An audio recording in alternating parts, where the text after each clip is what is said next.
Hello and welcome to the Craft Beer Corner. For today's beer review, we've got a couple more beers coming at you from Tavour, and today's review is going to be pretty exciting, I do imagine. We've got two brewers with beers I've never had, and I've never had beers from either brewer, and it's a new style that's come out recently, and it's one that I've really taken a shine to. We're going to be reviewing two different white stouts. Now, the first one is just a standard white stout. Second one's an imperial. So we're just going to progressively step up in ABV. But what we've got on the docket today, we've got Fat Orange Cat Brewing Company's All Cats Are Gray in the Dark. This is a standard white stout, clocks in at 7.2% ABV, and they are based out of East Hampton, Connecticut. Then beer number two, we've got Hoppin Frog. This beer is The Frog Abides. This is the Imperial of the bunch, Imperial White Stout. This one's also been brewed with coffee, and it's 10% ABV on this one, and Hoppin' Frog is based out of Akron, Ohio. So two white stouts, one normal, one Imperial, both brewers I've never had beers from prior, so I'm very, very excited to get jumping into this one because I expect these are both just going to be awesome. So without further ado, we're going to jump right in. Fat Orange Cat Brewing Company's All Cats Are Gray in the Dark Standard White Stout, clocking in at 7.2% ABV.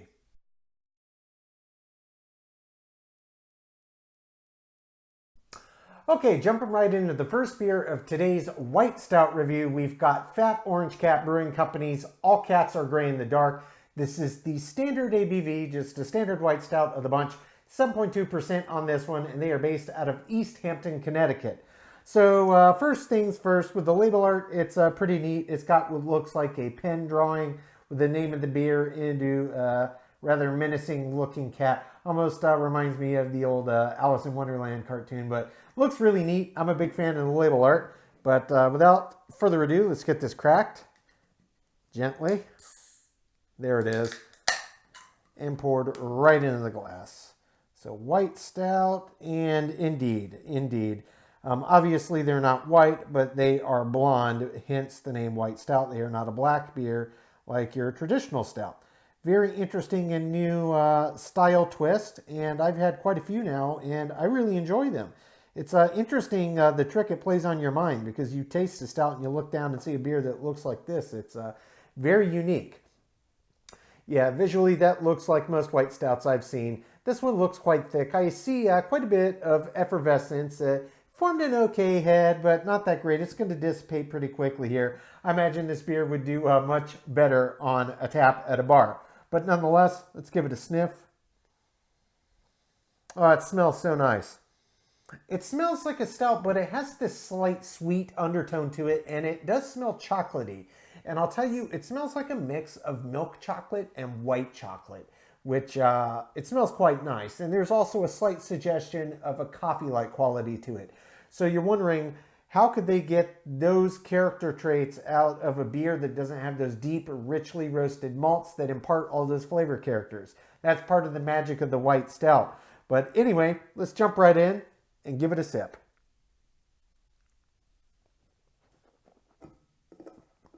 Mmm. Mmm. Oh. Oh, that's quite nice. Oh, that's a big beer. Wow. That's a big beer. It's packed with flavor. That's very pungent and it is delicious. Okay. So what I was smelling in the aroma, albeit it wasn't super pungent, absolutely comes through perfectly clearly in this flavor profile. You do taste a slight suggestion of coffee. You definitely taste suggestions of both white chocolate and milk chocolate. And then there's this very deep roasty malt edge to it, much like a standard stout. That's the very interesting thing about these white stouts. They look like a golden ale, maybe a little darker, but just looks like a standard ale. You know, nothing fancy, but it tastes like a stout. It's I honestly, I don't know how they do them. I need to do my homework because I've had enough now, and it's a style that's starting to gain more traction, and I think rightfully so. It's a very unique, interesting beer drinking experience. It's got all that you love about a stout, only it's in a light package. It's very interesting. One more sip here, body and mouthfeel.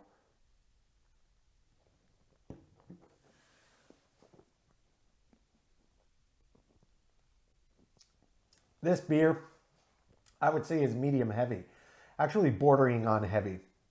It's got way more presence to it than maybe you would anticipate for just 7.2% ABV. It's really, really weighty. It's got a lot of presence in the mouth. You know you're drinking a big, thick, heavy beer. Mouthfeel, same story.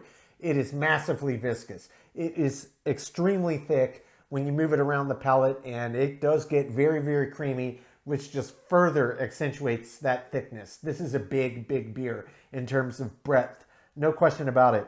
I'm going to jump back in and explore how these flavors develop, how they finish out. But I can tell you, I really think that it's very well balanced, this malt bill, and how they're letting the flavors they went for come out in the glass. It's just fantastic.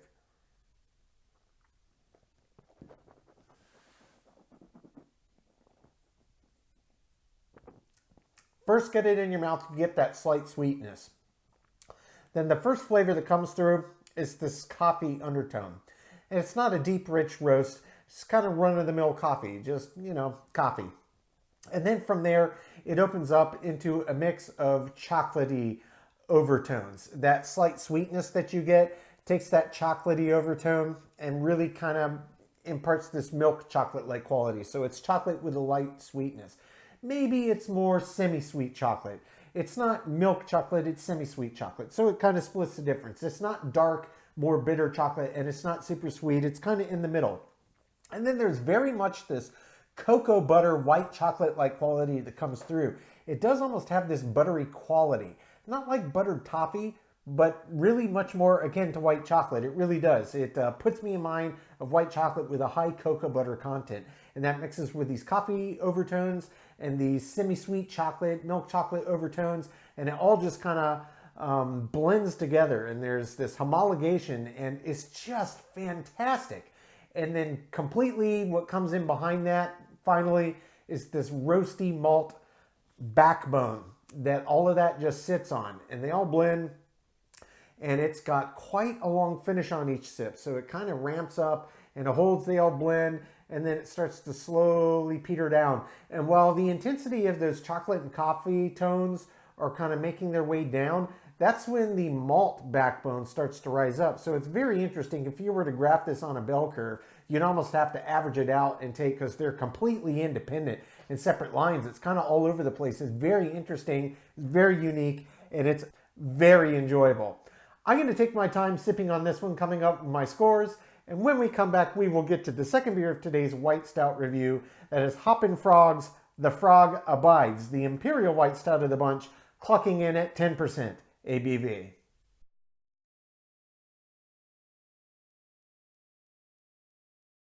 Okay, now jumping into the second beer of today's White Stout review, we've got the Imperial of the bunch. This is Hoppin Frog. The Frog Abides is the name of the beer. Hoppin Frog is the brewer. Imperial White Stout, it is brewed with coffee. Clocks in at 10% ABV. They are based out of Akron, Ohio. And just based on the name of the beer and the bowling scene on there, I am assuming that the name of the beer, The Frog Abides, is a nod to the film The Big Lebowski. If you haven't seen it, it's very funny. But nonetheless, in terms of label art, it's got a frog on there with a mug of beer in its hand, and it's got, a bowling ball rolling into the pins. So that's The Frog Abides kind of segment. But nonetheless, let's get this one cracked gently. There we go. And we'll get this poured right into the glass. Yep, here we go. Just another looking lovely white stout. Knowing that it's a stout with all the stout qualities and just seeing them pour out this color, it never does cease to amaze me. It's such an interesting sub-style to have come out in the last few years here, and I've had very good luck with them. I've enjoyed all of them that I have tried. Yeah, visually holding this up, this is even lighter in appearance than the last one. Formed about a similar head. This one's a little bit more creamy than the last, and in terms of carbonation, I can see it doing its work. It looks reasonably active. Mostly medium-sized bubbles I can see coming up to the top, so this head's probably going to break down relatively quickly, but let's give it a sniff. Oh, that smells very nice. Oh, that smells very nice indeed. has rather a similar aroma to the first beer that we sampled, but this one's distinctly different. It's got a little more of a boozy edge to it, and the coffee that's in there comes out, and then you have this similar kind of semi-sweet chocolate as well as white chocolate that's got a high cocoa butter content aroma that comes through. So it's got this almost cordial liqueur-like aroma to it. It kind of puts me in mind of Bailey's Irish Cream or something like that, just the way that it smells. It smells fantastic. Slight kind of almond aroma. Not suggesting there's almonds in here, but that's the way that the aromas kind of all blend and mix. It smells quite nice, so let's jump right in.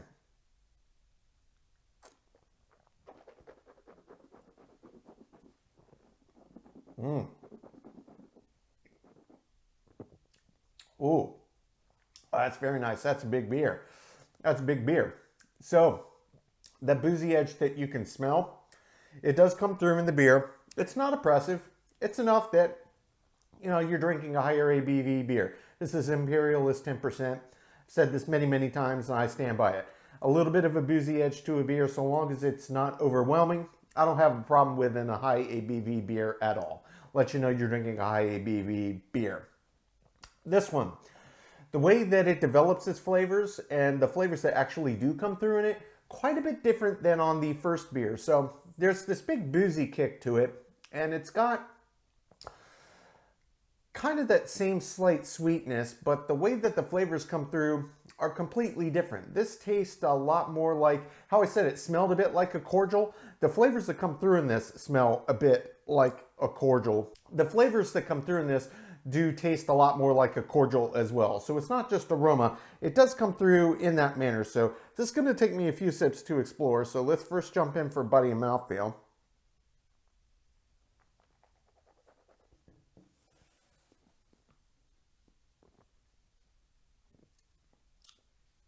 Body easily medium heavy. This is a big beer, high ABV, and it's got a big body. It's almost medium heavy on the line between medium heavy and heavy. It's got real presence. In terms of mouthfeel, it's got some thickness to it, but it doesn't feel syrupy. It feels very wet and, you know, relatively water-like, with the exception that there's just an abundance of thickness. So it is a thick beer, and it does feel thick and heavy in the mouth. In terms of what happens when you agitate it around the palate, this one doesn't really cream up like the first one did, but it honestly doesn't really need to. Frankly, it's so big and thick that that might just get a little out of control. So if you're agitating around the palate to let it coat to get all the flavors, it's not going to get super creamy on you. I'm going to jump back in, start to explore how these flavors develop.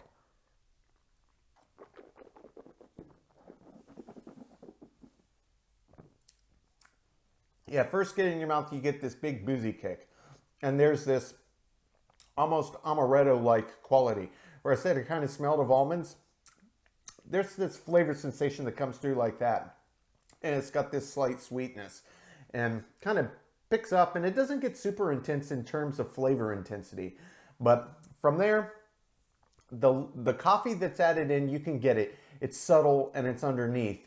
And kind of the aromas of the kind of white chocolate with a high cocoa butter content and that semi-sweet, get a little bit of that in the flavor, but it's very much background, much like the coffee. Overall, it does put me in mind of drinking amaretto or some kind of cordial that maybe is cut with cream or Irish cream. It doesn't taste like Irish cream, but there's elements of it that remind me of that. It's very nice. It's enjoyable. Now, in terms of the malt bill, I'm not really getting a ton coming through in terms of the malt bill, other than the mix of flavors that come through in the front, and also the same thing that came through in the aroma. There's not what I would classify as a classic stout malt bill that's kind of underlying and, you know, the underneath bones, the structure of the beer. It's really just this interesting interplay of the flavors that come through in the front. And in terms of finish, it's not very long at all.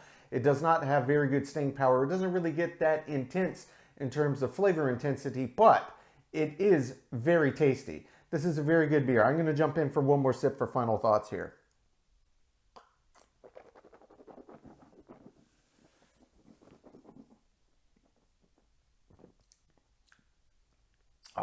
Got that nice kick up front, that sweetness, all those interesting flavors blending. The almond-like quality, the amaretto-like quality. Then you get that underneath coffee and a little mix of semi-sweet and white chocolate. And that's basically where it holds. Nowhere in there do I really ever get, oh, wow, that's a nice stout malt bill. It doesn't come through like that. That's not the way this beer works. And it's got a very quick descent out and pretty quick finish there. It doesn't linger around each sip even 15 seconds. It's gone. But what you do get is very, very enjoyable. I'm going to take my time, sip on this, come up with my scores. When we come back, we will get both beers ranked from top to bottom.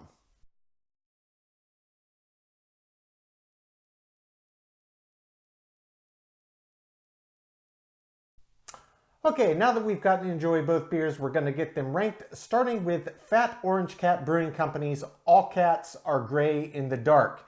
They are based out of East Hampton, Connecticut. This is the standard white stout of the bunch, 7.2% ABV on this one. Starting with the aroma. The aroma on this beer was fine. It was nice. You could smell it and get a sense of what may be in store once you got into the beer to taste. And the overall aroma is kind of, you could pick mostly everything out that did come into play, but it wasn't super pungent. It was high end of average. It gets a 6. In terms of taste, this was a really, really good one. I thoroughly enjoyed it. Really, the only thing that I could say is I would have liked a little more of the undertone of roasty malt edge to come through and pair with some of these semi-sweet chocolate and white chocolate notes that were playing throughout. I enjoyed the nice sweetness, but I would have liked just a little more intensity from the roasty malt edge to come through. I only dock 1 point though. It gets a 9 out of 10. Moving on to the body. The body on this beer was huge. For 7.2%, it was much larger than expected. It gets a perfect 10 out of 10. Mouthfeel, same story here. This beer had real presence. It had real viscosity. It had a lot of weight and a lot of thickness to it. Certainly much greater than what you'd anticipate in the 7.2% ABV. It also gets a 10 out of 10 for the mouthfeel. Moving on to the finish. This beer had a very, very, very long finish. It was kind of surprising how long the flavors really stuck around the palate. I didn't anticipate that. You don't normally get that with most stouts, and white stouts are no different. But really, all of those flavors, after they kind of mixed about and kind of peaked and held their intensity and started to back off, it really stuck around on the end of each sip. It gets top points here as well. It gets a 10 out of 10. Head retention, this beer was not great. I mean, it tried to form a head to begin with, and then it collapsed pretty quickly and didn't have much in the way of retention, really. If it were poured at a bar off of a tap, I'm sure it would have done better. But at home, it was just okay. It gets the low end of average. It gets a 4. For the appearance, this was a beautiful beer. This was another kind of textbook white stout appearance. Very light, bright yellow color. Gets a perfect 10 out of 10. For the balance. Overall, I thought the balance was very nice in this beer. Really what I'm coming back to in this one, again, is just a little more play on the roasty malt edge. Would have kind of kicked it up a notch for me. Would have given it a little more structure, a little more backbone. I only docked 1 point here as well. I gave it a 9 out of 10. Filling in the intangible. Really, really enjoyed this beer. I nitpicked a few categories, but overall, I thought it was a very, very strong white stout. I enjoyed the interesting flavors that came out of it and the interplay of them. Really, for me, just a little more roasty bite. Gets 9 out of 10. Finally, as an example of the style, I've had quite a few white stouts now. I did dock some points in various categories around. Really, for me, though, it's a stout still. If it would have held ahead a little bit better, had just a little more roasty edge to it, I think I probably would have given it top points, but I did dock 1 here as well. Gets a 9 out of 10, which brings the total score on Fat Orange Cat Brewing Company's All Cats Are Gray in the Dark to an 86 out of 100. So this is well above average, and it certainly was a very good white stout. I did thoroughly enjoy this one. Moving on to beer number 2. This is Hoppin Frog's The Frog Abides, the Imperial of the bunch. This one was also brewed with coffee, clocks in at 10% ABV, and they are based out of Akron, Ohio. So in terms of the aroma on this one was almost the same story as on the first, but frankly it was a little bit weaker. I could smell it, but you had to really get down in the glass and it just wasn't that pungent in terms of aroma. Give me a reasonable idea of what I might get into flavor-wise, and it did have some interesting aromas. It just wasn't that pungent. It gets an average 5 out of 10. For the taste on this beer was quite enjoyable. It was certainly unique. This one had some very interesting flavors. It did share a commonality with the first one in that there was this sense of semi-sweet chocolate and white chocolate with a high cocoa butter content. But it also had this interesting almond kind of vibe about it that put me in mind of amaretto. And it had a little more boozy bite. It was a 10%, it was an imperial, so it did put me in mind of a cordial, kind of all these flavors blending together. Really, this beer, if the first one I was kind of wanting for more roasty edge, I was really wanting for it in this one. It was good, it tasted good, but I didn't really get that much of a stout backbone to this beer for me. I did think overall it was above average. It gets a 7 out of 10. For the body in this beer was very big. It was very big. 10% ABV, you expect it to be big, but it was very big. Did not disappoint. It gets a perfect 10 out of 10. For the mouthfeel. Mouthfeel on this one was quite thick and quite viscous overall, and I think most of that sense actually came from the overall weight and body of the beer, not so much the mouthfeel. Because overall it had almost a water-like flatness, just a thick quality about it. It wasn't syrupy, but it was just big. I did dock 1 point because it didn't feel as thick as I anticipated with a body that heavy, and for this ABV range, it gets a 9 out of 10. For the finish. Finish on this beer was nice. I enjoyed the way that the flavors developed and how it ended out, but it didn't have much in the way of staying power. Overall, frankly, I thought it was just average in that capacity, and I rated it accordingly. It gets a 5 out of 10. For the head and retention, this was a similar story to the first beer. It formed a little bit better than on the first one, and it held around for a little bit longer, but overall, the head collapsed quite a bit quicker than I would have liked and didn't have that much in terms of retention. It gets average. It gets a 5 out of 10. For the appearance, just like the first one, this was great. White stouts, they're all a little different in terms of their shade. This one, even being the imperial of the bunch, actually was a lighter hue for the appearance side of it. So a little bit different, slightly lighter roast on the malts that went in, but it was lovely. It gets a 10 out of 10. For the balance. Overall, I did enjoy the beer, but the balance for me was off. The flavors that it produced and the aromas that it produced were certainly enjoyable and they were interesting, but it just didn't have that classic stout vibe. It didn't have really this roasty undertone that I could pick up at all. The coffee came through a little bit, but it was just underneath. And there was just a slight hint of this roasty edge, but it was overall far more sweet and kind of accentuating these chocolatey and almond-like flavors, and I didn't get much classic stout backbone. I did give it high end of average. It gets a 6 out of 10. Filling in the intangible. I enjoyed the beer. I did think it was enjoyable. Certainly it was interesting in comparison to any other white stout that I've had. It did produce some flavors that were quite unique. And while they were enjoyable, they weren't exactly what I'm looking for in a stout. But I did enjoy the beer. I did think it tastes good. So I did give it above average. I give it a 7 out of 10. Finally, as an example of the style. There's quite a few white stouts out there now. I've had quite a few, and they kind of run the gamut. There's some commonalities that they do share, but they all kind of approach what they're doing with the new sub-style a little bit differently. This one for me was nice, and certainly 10%. It's one of the few Imperials I've had, but for my money, at its heart, whether or not it looks different, it's still supposed to have common traits with the stout, and that was just lacking in this beer for me. Stouts are known for having deep roasted malt, which adds this underlying richness and roastiness that I just didn't get in the beer. So while I did enjoy it, and I thought that it certainly had some very interesting qualities about it, overall, it just didn't hit the mark for me for what a stout is, white or otherwise.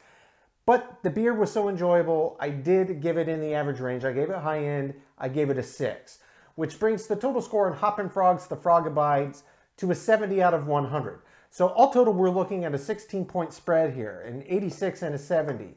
Both beers are above average. This one's certainly far more above, so in my opinion, and they were both distinctly different and enjoyable in their own right. So it really just kind of depends on what you like in a beer, which one I would recommend. Folks, that's today's review. As always, I do sincerely appreciate you tuning in today. Please don't forget to like, comment, and subscribe. And if you want to stay in the loop when our videos go live to YouTube, you can just click the notification bell icon. It's right next to the subscribe button. Until next time, keep it beer, keep it craft. We'll see you on the next one. Cheers.